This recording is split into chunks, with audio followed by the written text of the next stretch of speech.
natin. So, palakpak naman po for Rookie and Kaka, everyone. So, tapos na po nakapag-warm up ang ating mga players. Ako po yung maging referee. Ano po yung kulang natin? Relax? Cheers!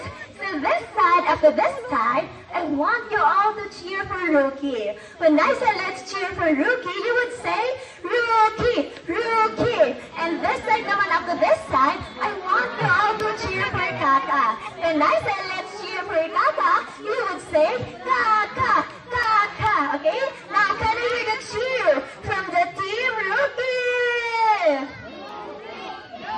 Naku, parang walang energy. This time with energy. Can I hear the cheer from the team Rookie? How about Team Kaka? Naku, napaka-energetic ng Team Kaka. I think everyone is ready. Players are ready. Get set. Play ball. Let's cheer for our team.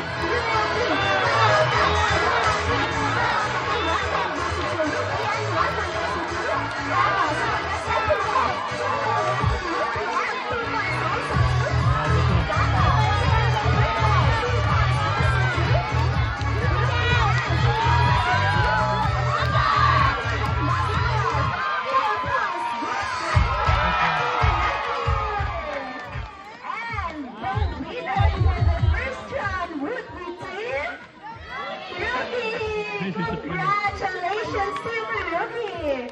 Naku, dito tayo sa losing team. Kuya Jeffrey, ano bang nangyari kay Kaka? Now, sabi ni Kuya Jeffrey, pinagbigyan na po yung Team Rookie. Team Kaka, papayag po ba kayo na walang rematch? Naku, sabi ng Team Kaka, hindi raw. So for the second round, I think everyone is ready. Players are ready. Get set, play ball, let's cheer.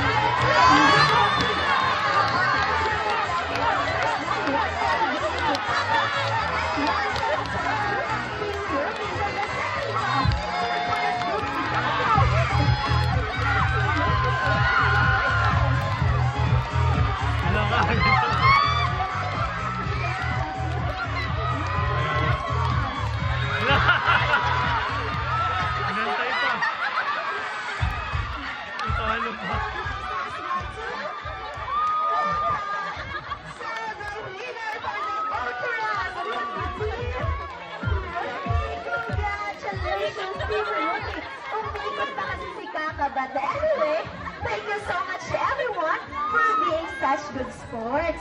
So that's it for Kaka this morning. Can everybody please say bye, Kaka?